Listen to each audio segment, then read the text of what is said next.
I can already hear the army of Richard Dawkins parroting anti-feminist Twitter users typing up their responses about how Islam is a religion dedicated to oppressing women. It's amazing how suddenly everyone's a feminist when it lets them perpetuate hate against brown people. Oh boy. So, Anita tried her hand at showing that Lego was sexist. Then video games were sexist. Then history was sexist. Then everything was sexist, racist, and homophobic. Everything is sexist, everything is racist, everything is homophobic, and you have to point it all out. Now, you might chalk that last one up to hyperbole until you watch her latest video, which I've got to admit, it was just so bad that when I first tried to watch it, I only made it about 5 minutes in before I just couldn't take it anymore. And after that, I just had to take a break and harden my will before making it through the rest. And boy, did she get paid well for doing all of this. $160,000 to show that video games were sexist. $200,000 for her 5-minute wiki summaries about women in history. Now she's doing really well-researched stuff about culture. First of all, we've done a lot of research on this, and as it turns out, words actually have meanings. Weird, right? Yeah, this is gonna be good. Evil brown people, if you're vaguely brown, denying brown people work. It's so common that on screen, brown skin has practically become synonymous with bad guys, just white men, and Islamophobia, scary brown men who have little or no character development beyond hating America and freedom fries. White heroes. Brown women's bodies. Scary brown people definitely perpetuate Islamophobia, target of all this anti-brown racism. Scary brown men, it was just one of those countries that the evil, scary brown people live in. Yes, Anita's view on culture here is if you think that Islam has a greater propensity for putting forward dumb ideas, like the path to martyrdom and changing people's minds is in blowing up kids at a pop concert. If you criticize things like that, then you're a simple-minded racist. From True Lies to American Sniper, from 24 to Call of Duty Modern Warfare, Western media is full of images of evil brown people who need to be wiped from the earth by noble, righteous white men heroically fighting for freedom and justice. And sure, it's so commonplace by this point that maybe you don't even bat an eye at old-fashioned American Islamophobia in our media. I mean, you could never, say for instance, get someone who vigorously argued against the gung-ho attitude of the US and the UK in Iraq, argued that invading Iraq after 9/11 would have been like invading Mexico after Pearl Harbor, while simultaneously criticizing the really stupid aspects of Islam. You know, like it's okay to marry a 6 or a 7-year-old and have sex with them a year or so later if you're the prophet of God. Nah, brown people don't bother me. Dumb people do. This is why I was remarkably okay with president of the Harvard Law Review. You know, the brown one. But do have issues with President no one knew healthcare was so complicated. It's an unbelievably complex subject. Nobody knew that healthcare could be so complicated. You know, healthcare is complicated because our healthcare system is so complex. I suffer no illusions that this will be an easy process. Once again, it will be hard. Healthcare is complicated stuff. Nobody knew that healthcare could be so complicated. Or President CFCs don't deplete ozone. So if I take hairspray and if I spray it in my apartment, which is all sealed, and you're telling me that affects the ozone layer? Yes. I say no way, folks. No way. Okay? No. Or, President, why don't we ditch the Paris Climate Accords in what is currently the second hottest year on record? Nah, brown people don't bother me. Dumb ones do. Which is why I'm currently making a video about someone who is white. Honestly, for great periods of Anita's video, the arguments were so shallow that at times I really couldn't tell if I was watching a parody of one of these debates, like in Four Lions. Yeah. A good Muslim always keeps his mouth shut. Oh, that is... Yeah? You're surprised kids are going off to training camps? That is not what I am saying. So why are kids going off to training camps? But despite the fact that Islam is a religion, not a race, it's vital for us to understand that Islamophobia is racism.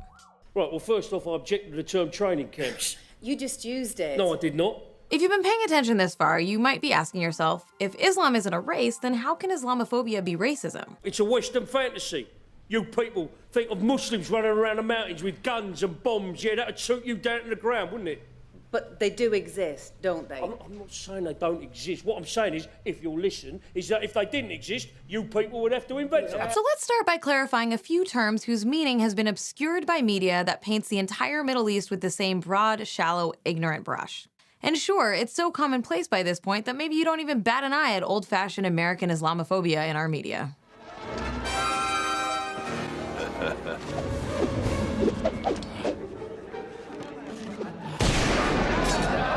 Yep, apparently that's all it takes is one 8-second clip to show good old-fashioned American Islamophobia in Raiders of the Lost Ark. Now it's interesting that the origin of this clip isn't actually American Islamophobia, but Tunisian dysentery. Harrison Ford held an Ask Me Anything to answer questions on Reddit Sunday, where he discussed the story behind one of the most famous scenes in the Indiana Jones films.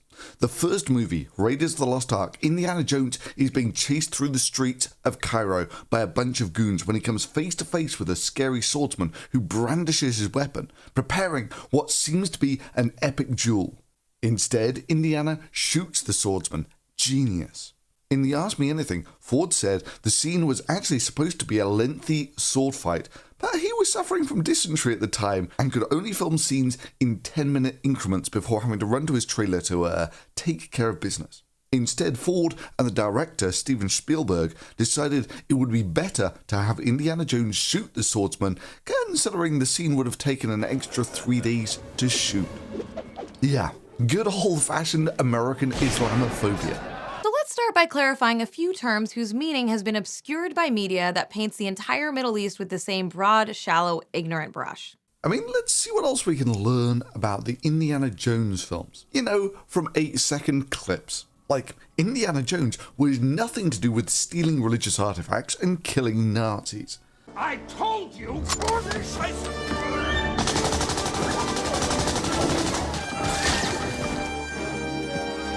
Don't call me Junior. Look what you did! They never consulted brown people, without which they would have never found the Ark. No, Indiana Jones has a terrible negative depiction of white people, who are terribly depicted as being afraid of snakes. I hate snakes, Chuck! I hate them! Snakes. Why did it have to be snakes?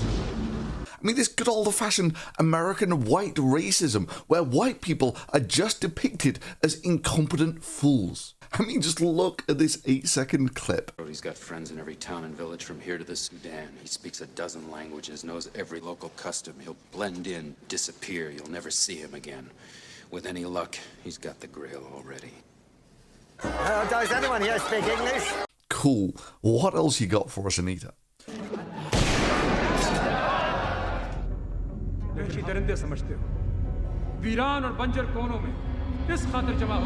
Oh, great, a 5-second clip of good old-fashioned American Islamophobia in Iron Man.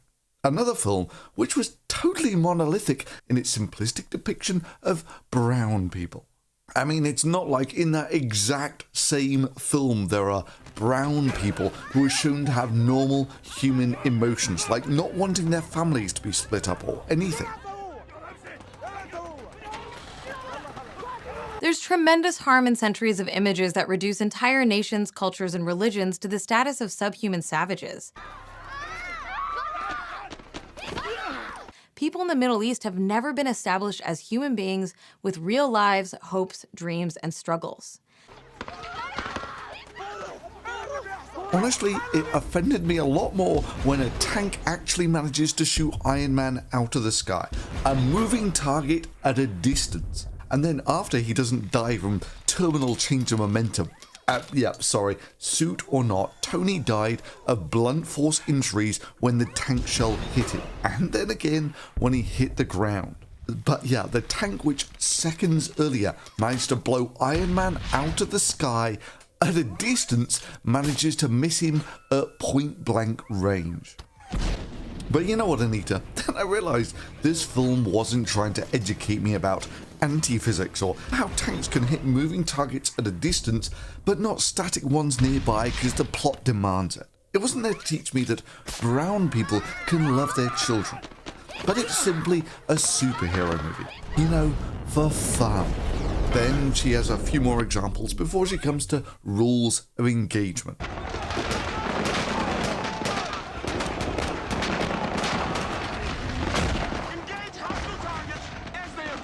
Now you'll notice something interesting here. The American hero here is actually a brown person, Samuel L. Jackson to be specific. Well, that's odd, because Anita then goes on to suggest that brown people can only get work portraying terrorists, shouting things like, "Death to America." Okay, maybe that's not entirely fair. In some ways, things have changed. Once upon a time, non-white actors could hardly get any work in Hollywood at all. These days, shows like Homeland and movies like Executive Decision are providing some brown actors with ample opportunity to portray scary terrorists who get gunned down while screaming something absurd like "Death to America." It doesn't even matter if you're not actually of Middle Eastern descent. If you're vaguely brown, you can stick around to play bad guys. This idea that non-whites can only play terrorists is just complete crap. Morgan Freeman, Samuel L. Jackson, Lawrence Fishburne, hell, Oprah is the richest person in show business, worth almost $3 billion. Maybe Anita should just tell her it's so great that Hollywood will finally let brown people like her in front of the camera if only she'll scream "Death to America." You know, the America that just had a brown president. And even if she shifts the goalposts and says, yeah, but these are black people, not brown ones. It doesn't even matter if you're not actually of Middle Eastern descent. If you're vaguely brown, you can stick around to play bad guys. So what? In her last video where she was complaining about how black people only make up 10% of Hollywood actors, because she's found that Hollywood is horribly racist, with 75% of the people in the films being white, and only 12% black, and a mere token 5% Asian. Wow, you've really blown the lid off that racism, Anita. 75% white, therefore racism. That's until you compare it to, say, the demographics of America, where you find it's about 75% white people, 12% black people, and a mere 5% Asian. That is, Hollywood is an almost perfect reflection of the demographics of America. That is, it is unbelievably non-discriminating. Complaining that Hollywood is 75% white is like getting offended that Bollywood is 99% Indian. You know, that Hollywood is more or less an exact reflection of the demographics of America. You know, not racist at all. So how many brown people, by whatever definition she's using here, does she expect to find in Hollywood? But the whole thing's moot anyway, because she then goes on to describe Islamophobia as racism. But despite the fact that Islam is a religion, not a race, it's vital for us to understand that Islamophobia is racism. And then goes on to say this. If you've been paying attention this far, you might be asking yourself, if Islam isn't a race, then how can Islamophobia be racism? What? That makes no sense whatsoever. And no, saying mutually contradictory things in a video doesn't put you in the clear. It makes you look like a hypocrite at best and an idiot at worst. So let's hear this great explanation as to why she thinks that even though Islam is not a race, Islamophobia is racism. The answer lies in another ism, one many Westerners aren't particularly familiar with. That's Orientalism. In short, the term Orientalism refers to how, for hundreds of years, Western artistic and academic history has perpetuated an ignorant and prejudiced view of the East. A view rooted in the idea of Western culture as inherently more advanced and enlightened, and Eastern culture. Yeah, there's simply no explanation there. None whatsoever. What, Islamophobia is racism because of Orientalism? That makes no sense at all. Rooted in the idea of Western culture as inherently more advanced and enlightened, and Eastern culture as inherently more ignorant, irrational, primitive. It doesn't even matter if you're not actually of Middle Eastern descent. If you're vaguely brown, you can stick around to play bad guys. Look, Anita, there's a reason why the Islamic terrorism thing keeps coming up so often. Because if you look at international acts of terrorism aimed at killing as many civilians as possible, well, you tell me, which religion tops the bill? And I'll give you a clue, it ain't the Amish. And of course, that makes it into the media, in the same way sort of gangster movies do, because blowing up civilians is bad, and stopping them in a story is something that people like to see. Really, this isn't that complicated. And then, this really has to be seen to be believed. Anita goes on to suggest that it's the West who's to blame for not putting women into media about the Middle East. The very real advances that Arab women have made in many parts of the world are ignored because depicting them would complicate the simplistic racist narrative about Arabs and Muslims that Hollywood continues trying to cash in on. It's almost as if we don't know how to contend with women as real people. Say what? Seriously, you look at something like this and don't think, that's a really backward religion. But you think that, my word, the Western media is so evil for not making movies about these women and casting them in a positive light. Filmmakers and TV producers know how to objectify women, how to prize them for their physical attributes and their appearance. The stories we allow ourselves to tell about the Middle East don't allow for the same kind of easy objectification of these brown women's bodies, and so we resist including them at all. Now, I can already hear the army of Richard Dawkins parroting anti-feminist Twitter users typing up their responses about how Islam is a religion dedicated to oppressing women. It's amazing how suddenly everyone's a feminist when it lets them perpetuate hate against brown people. Hey, I've got news for you, Anita. Places like Saudi Arabia, which has to be said is the home of the Islamic holy city of Mecca. You know, the one that's so open-minded that non-Muslims are not allowed into the city. You know, the place where they behead witches and atheists have been declared international terrorists. They ain't interested in your feminism. Hell, they see all of this as a threat to their culture. And you'll be happy to know that for this freak show, as they call it, they said last month they needed $20,000 to continue this great series of 4 videos. The first one was on cultural appropriation. The second one was on how people shouldn't make fun of Trump because of his manhood or something. And now we have this abomination. $20,000 for 4 videos. That's $5,000 a shot. Hell, they said they needed $600 just to film for the day. Are you kidding me? $600 a day to film this? Look, honestly, for the videos I put into the Patreon supported feed, I get very generously supported for those. But damn, some of those videos require a lot of technical stuff. For videos like this one, which let's be real, are more or less just expressing an opinion, I really can't bring myself to add those to the Patreon supported stream. Because fundamentally, beyond a day of my life to edit this crap together, things like this really don't require much more than bloody common sense. And of course, the sheer determination to watch these videos. And sure, maybe I'll see some ad revenue from it, maybe YouTube demonetizes it because it's got atheists or Islam or feminism in it or something. And maybe I don't get squat for spending a day of my life going through crap like this. But such are the breaks. But she here is making anti-common sense videos and charging people $5,000 a pop for them.